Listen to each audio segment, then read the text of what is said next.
এইটা তুমি একটা মজার কথা বলেছো। আরে পাগল, সায়নী আমার শুধুমাত্র বন্ধু, সিম্পল বন্ধু। মেয়েদের চোখকে ফাঁকি দেওয়া যায় না। মেয়েদের ভালোবাসার মানুষকে যদি অন্য কেউ ভালোবাসে তারা ঠিকই বুঝতে পারে। বাহ, তাই বোঝা যায়? নিজের স্বামীর ভালোবাসাটা তুমি বুঝতে পারো না, অন্যের ভালোবাসাটা তুমি বুঝে গেলে, তাই তো? দেখো, আমি তোমাকে বলে রাখলাম, দেখো ও ঠিক বলবে হয়তো। এই তোমার ইন্টেনশনটা কি? মানে এসব বলে আমায় দূরে সরিয়ে রাখতে চাইছো, তাই তো? না, আমার যা মনে হলো আমি সেটা বললাম, আর বলবো না। না, বলবে না। আমায় কে ভালোবাসলো বা কে ভালোবাসলো না তাতে আমার কিচ্ছু যায় আসে না, কোনো মাথা ব্যথা নেই। কিন্তু আমি যাকে ভালোবাসি সে আমায় ভালোবাসলো কি বাসলো না সেটা নিয়ে আমার মাথা ব্যথা।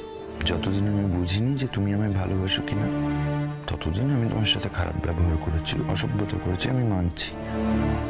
তো আজ যখন আমি বুঝেছি যে আমার বউ আমি সত্যি ভালোবাসি, আমি কথা দিচ্ছি আর তোমার সাথে খারাপ ব্যবহার করবো না। তুমি জানো যে আমি বছর বছর কত প্রেমপত্র পাই স্টুডেন্টদের কাছে? হ্যাঁ, আমার বিয়ের সময় আমার এক কলিগ বলেছিল যে আমার বিয়ের জন্য নাকি কলেজে শোকের ছায়া পড়েছে।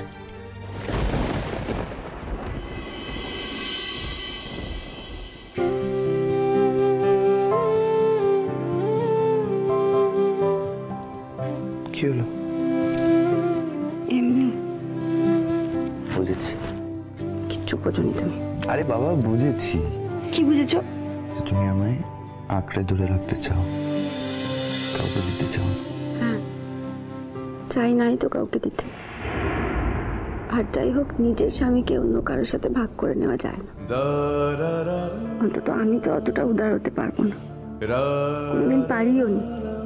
তুমি কি জানবে আমি এতদিন কত কষ্ট পেয়েছি? I am sorry.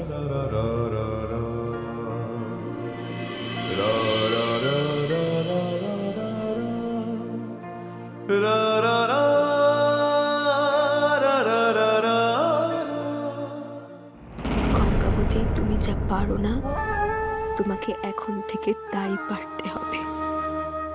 সমুদ্র আমার, সমুদ্র কিছুতেই তোমার হতে পারে না, কিছুতেই না। আমি পারছি না, আমি দৃশ্য সহ্য করতে পারছি না। এইসব তো আমার হওয়ার কথা ছিল, আমার পাওয়ার কথা ছিল। আমার জীবনটা শুকনো মরুভূমির মতন হয়ে থাকবে, আর তোমরা এইভাবে নিজেদের খেলাঘর বানিয়ে সুখ তৈরি করবে। পারবো না আমি এটা হতে দিতে।